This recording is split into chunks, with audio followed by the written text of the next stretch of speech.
Halo semuanya, Halo. shalom. Kami dari kelompok 8 Kelas Pendidikan Agama Kristen 02. Perkenalkan, saya Dilka Mesta Wicaksana dari Fakultas Hukum, Prodi Ilmu Hukum dengan NIM 21071010131.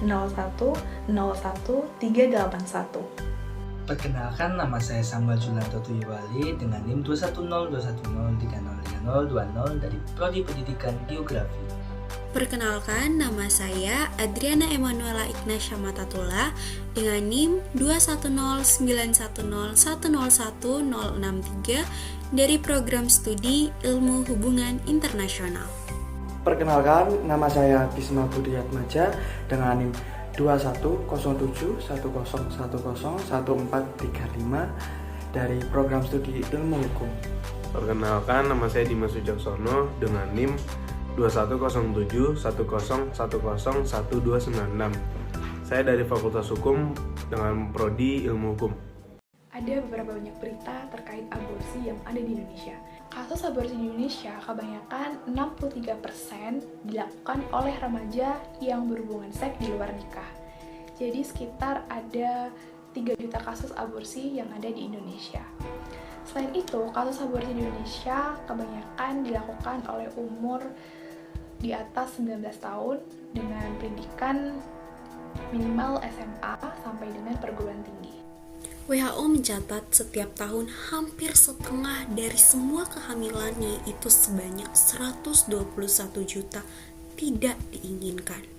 Dan 6 dari 10 diantaranya berakhir dengan aborsi yang disengaja. Perdebatan tentang isu moral, etika, dan juga hukum tentang aborsi ini tidak ada selesainya. Oleh karena itu, pada kesempatan kali ini kelompok kami akan membahas sudut pandang Kristen tentang aborsi. Secara etimologis, akar kata dari aborsi berasal dari bahasa Inggris, yaitu abortion atau medical operation to abort child, yang artinya operasi medis untuk menggugurkan anak.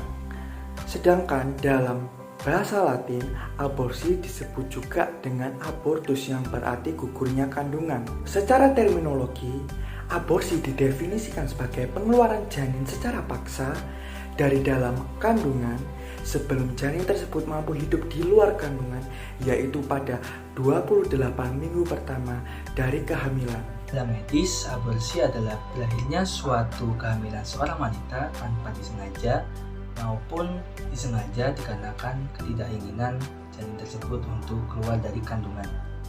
Nah, aborsi pada medis sendiri dibagi menjadi 2.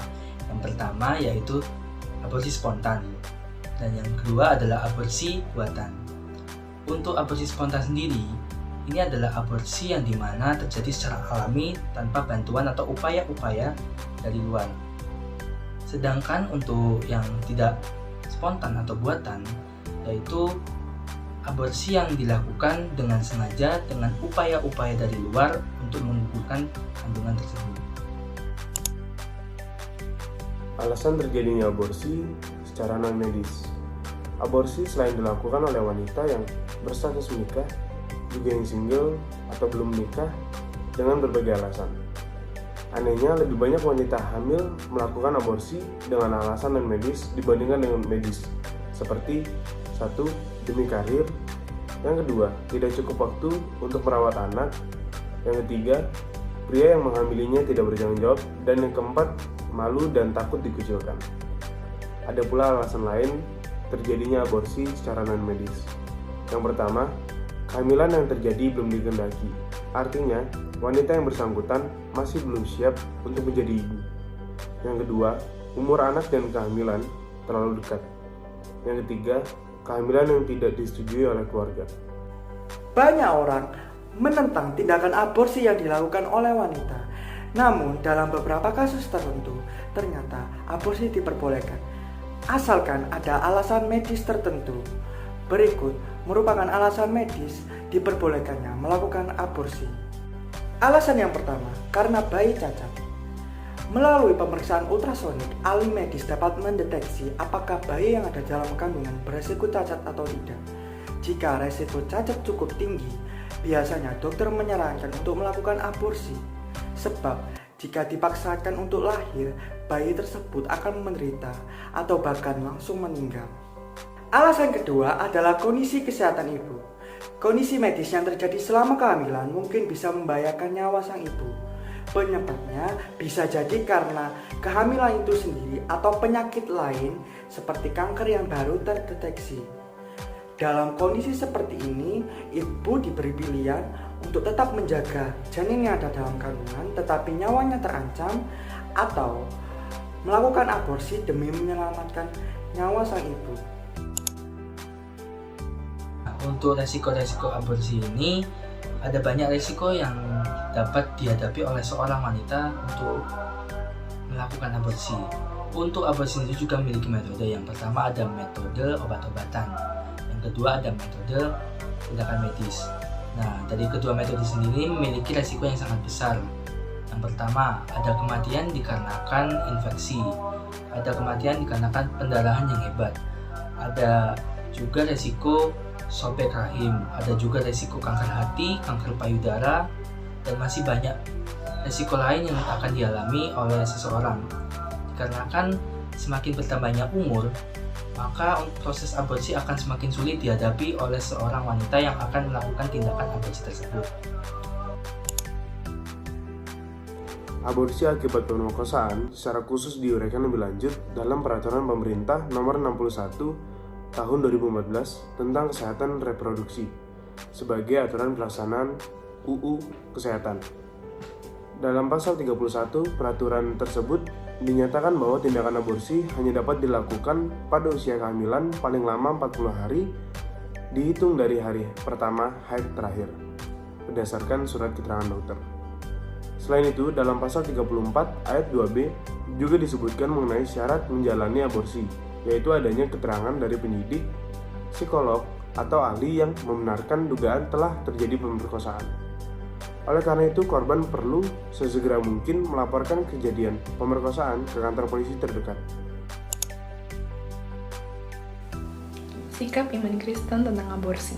Dalam perintah Allah yang ke-6 yang berbunyi jangan membunuh, Alkitab sebagai sumber acuan hidup orang Kristen tidak pernah secara khusus berbicara mengenai soal aborsi. Namun, ada beberapa ayat Alkitab yang membahas dan memberi pandangan tentang aborsi.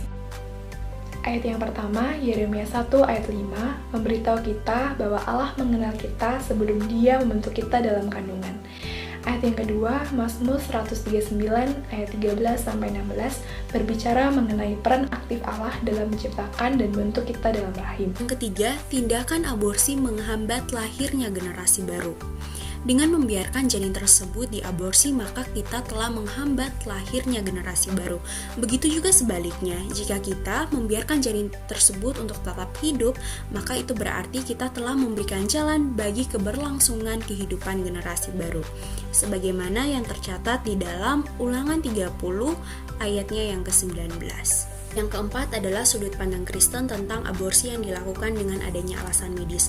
Aborsi yang dilakukan pada akhirnya dengan adanya alasan medis dilihat dari sudut pandang Kristen bahwa aborsi tersebut bukanlah pilihan, tetapi di sini sudut pandang Kristen memfokuskan bahwa yang dilakukan tersebut adalah usaha untuk memperjuangkan kehidupan sang ibu atau nyawa sang ibu dengan berbagai pertimbangan yang telah dilakukan.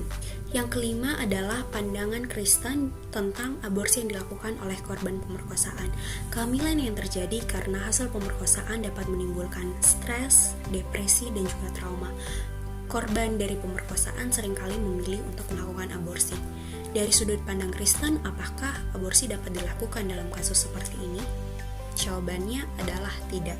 Aborsi bukanlah solusi yang tepat untuk dilakukan dalam kasus seperti ini. Yang perlu kita ketahui adalah seorang anak tidak dapat dihukum karena kesalahan ayahnya, seperti yang tercatat di dalam Ulangan pasal 24 ayatnya yang ke-16. Yang perlu kita ketahui juga adalah pemerkosaan terjadi karena kejahatan orang. Tetapi jika kehamilan itu telah terjadi, berarti ini merupakan bagian dari rencana Tuhan. Kita tidak mengetahui bagaimana rencana Tuhan ke depannya bagi anak yang telah ada di dalam kandungan tersebut. Kita dapat melihat contoh kisah dari Yefta yang terdapat dalam Hakim-Hakim pasal 11 ayat 1-11. Yefta merupakan anak dari seorang sundal yang selalu tertolak, tetapi di dalam Hakim-Hakim ini diceritakan bahwa Tuhan mempunyai rencana yang begitu luar biasa bagi Yefta. Yefta kemudian diangkat menjadi seorang hakim yang begitu luar biasa. Yang keenam adalah tentang kemarahan Tuhan. Seseorang yang melakukan aborsi dengan sengaja dapat dianggap sebagai orang yang menentang Tuhan. Yesaya pernah mencatat tentang kemarahan Tuhan terhadap seseorang yang membantah penciptanya. Ini diibaratkan dengan hubungan tukang periuk dan juga tanah liat yang memanas. Ini tercatat di dalam Yesaya pasal 45 ayatnya yang ke-9.